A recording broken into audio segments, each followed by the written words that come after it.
Halo pejuang PTN, balik lagi bersama aku Daus dan di sini kita akan ngebahas tentang SNBT. Nah, buat kalian semua yang belum kenal, jadi aku adalah salah satu content creator yang membahas tentang masuk PTN. Bebas apapun itu yang penting masuk PTN. Ada SNBP, SNBT dan juga jalur mandiri. Nah, aku tuh udah lumayan lama juga membahas konten-konten tentang masuk PTN tuh di medsos yaitu di TikTok. Nah, buat kalian yang belum kenal, kalian bisa subscribe YouTube ini karena aku bakal ngebahas dan ngebagiin semua tips and trick dan juga saran-saran untuk masuk PTN supaya kalian semuanya itu bisa lolos PTN secara mudah dan gampang. Oke, langsung aja, nggak usah berlama-lama. Jadi di pembahasan kita kali ini ada beberapa yang akan aku bahas tentang SNBT. Kita akan membahas tentang curi start di SNBT 2024. Yang pertama ada apa sih itu UTBK SNBT? Yang kedua ada perbandingan SNBP dengan SNBT. Terus yang ketiga, kenapa harus curi start dari sekarang untuk belajar ataupun memulai SNBT 2024. Dan yang keempat, apa yang harus dilakukan. Nah, langsung aja kita bahas satu-satu. Yang pertama, apa itu UTBK SNBT?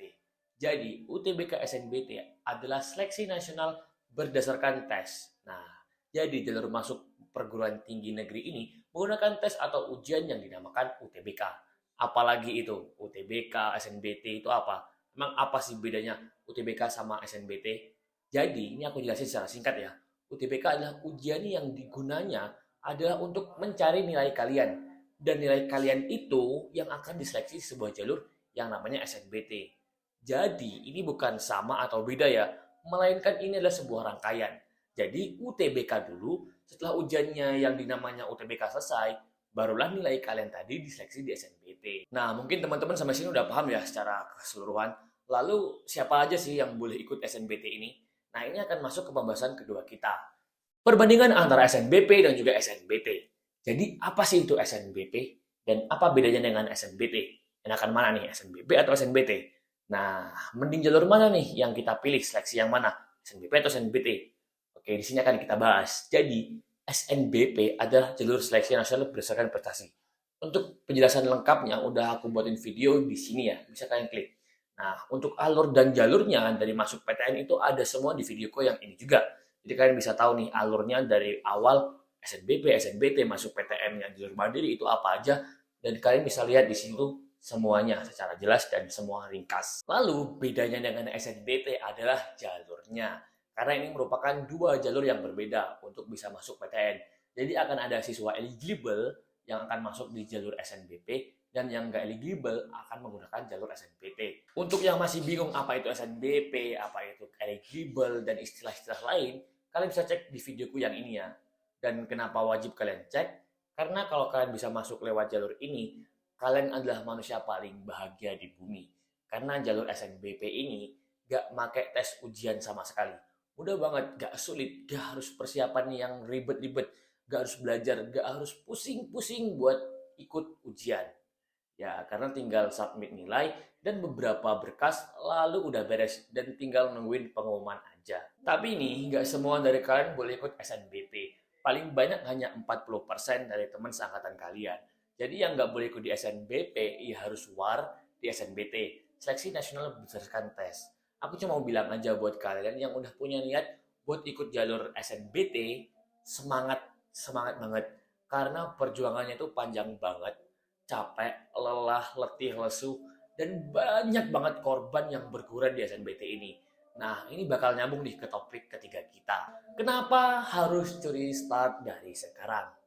Ya, karena ini berdasarkan latar belakang yang paling basic dulu, yang bisa lolos di SNBT ini cuma 32,36% aja.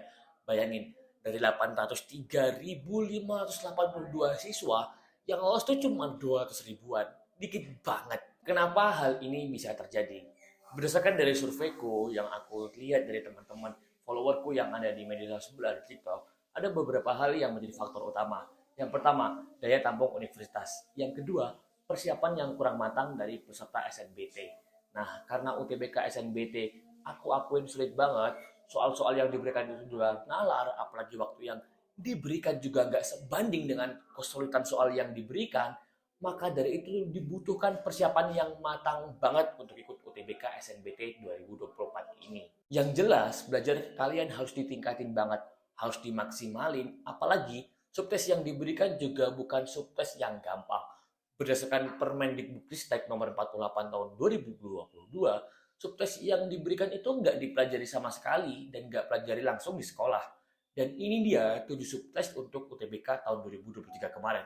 Kemungkinan bakal sama sih untuk 2024 nanti. Dan ini dibagi menjadi dua bagian besar, yaitu TPS atau tes potensi skolastik dan juga tes literasi. Dan apa aja subtesnya? Ini dia aku jelasin. Yang pertama ada TPS, tes potensi skolastik. Itu dibagi menjadi 4 subtes, yaitu pengenalan umum, pengetahuan dan pemahaman umum, kemampuan memahami bacaan dan menulis, yang keempat pengetahuan kuantitatif.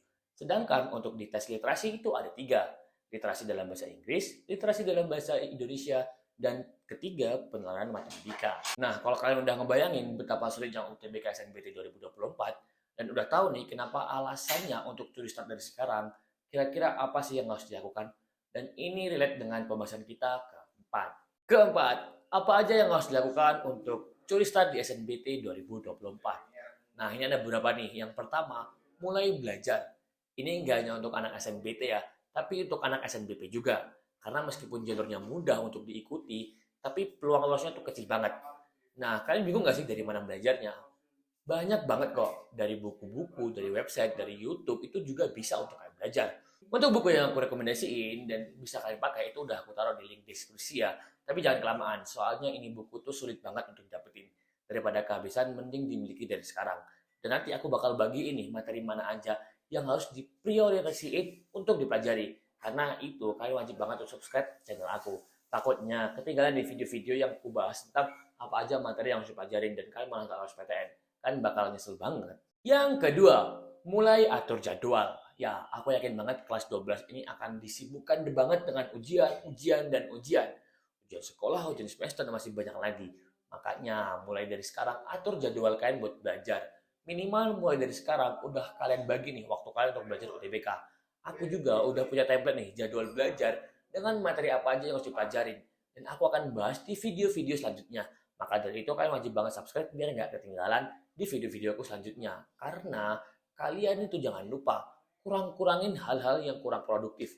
Kurang-kurangin main kalau itu nggak penting. Yang ketiga dan yang paling penting, berdoa dan jangan lupa untuk usaha. Ini salah satu hal yang terpenting menurutku.